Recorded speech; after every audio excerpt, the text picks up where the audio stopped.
Assalamu alaikum guys, and welcome to an episode that I can only describe as out of this world, only on Smile to Jannah.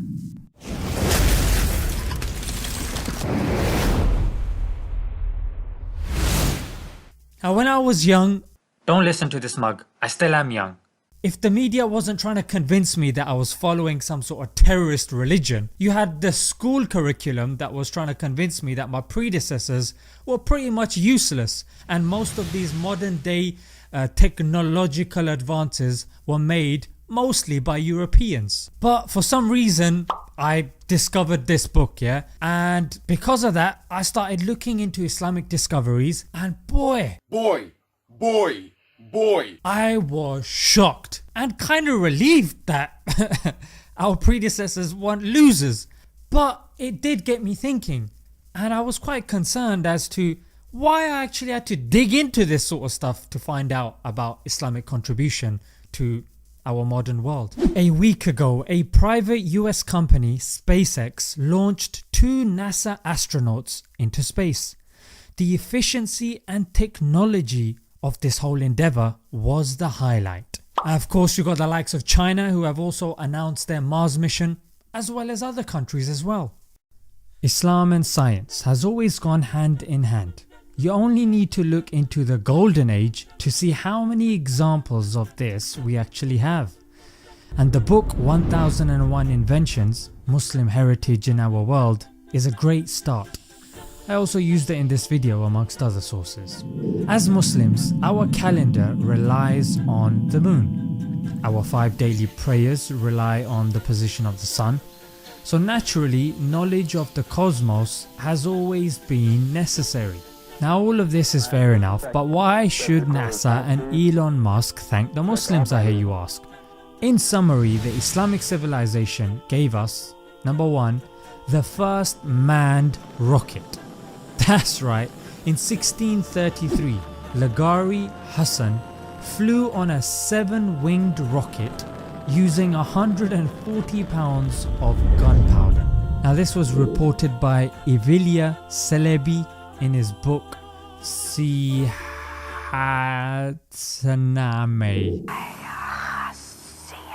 Number 2, the first modern observatory in Iraq was in 828. The first one in Europe came 730 years afterwards. Number 3, the first solo flyer was someone called Abbas ibn Firnas. Number 4, records of stars and constellations.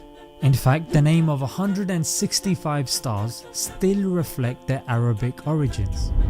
And most importantly, Muslims have contributed to Renaissance scientists like Regiomontanus, Dante. The astronomer Al-Farghani flourished around 850 and worked in Baghdad and Cairo. His introduction to astronomy, shown here, was studied by Dante. And the father of modern day astronomy himself, Copernicus. But what many don't mention about Copernicus is how much he was actually influenced by Muslims. MashaAllah, brother! In fact, in his book Revolutionibus, he mentions prominent Muslim astronomer and mathematician Al-Batani by name. He called Mahomet to Saracensis and means Al-Batani. And presents his data in the original Arabic. I mean, what more proof do you want?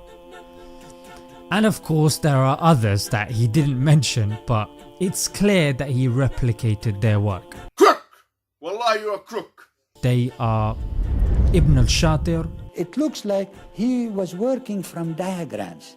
Somebody gave him a geometric diagram of what was done by Ibn al-Shatir to solve the problem of the moon, for example, to solve the problem of the upper planets, to solve the problem of the movement of Mercury. He had diagrams.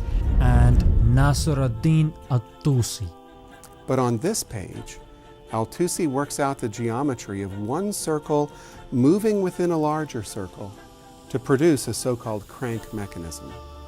In the De Revolutionibus of Copernicus, published in 1543, Copernicus also used Al-Tusi's crank mechanism for his model of the moon's motions. Even down to the letters that mark the points on the circles. The existence of this printed edition is proof of the great interest by European scientists in the Renaissance in the texts of Al-Tusi and other Islamic scientists. Because of the widespread European interest in works of Islamic science, even as late as the generation of Kepler and Galileo, the Medici set up a press to print Arabic works in Rome. This work by Idrisi is therefore one of the first books printed in Europe in Arabic.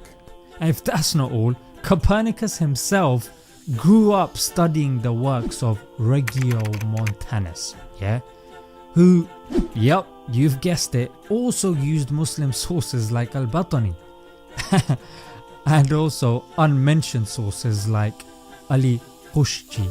You are a crook. You are a crook.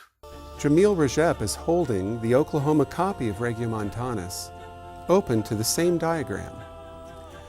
Rajab has recently shown that the 15th century Islamic astronomer Ali Khushji, a generation before Regiomontanus, used an identical diagram to make the same proof. If we say that Regiomontanus paved the way for Copernicus, then we can say the same for Ali Khushji. And guys, I can go on, but many manuscripts have either been lost or they are still locked up. Some haven't been studied yet, whilst others aren't popularized by the gatekeepers of modern information.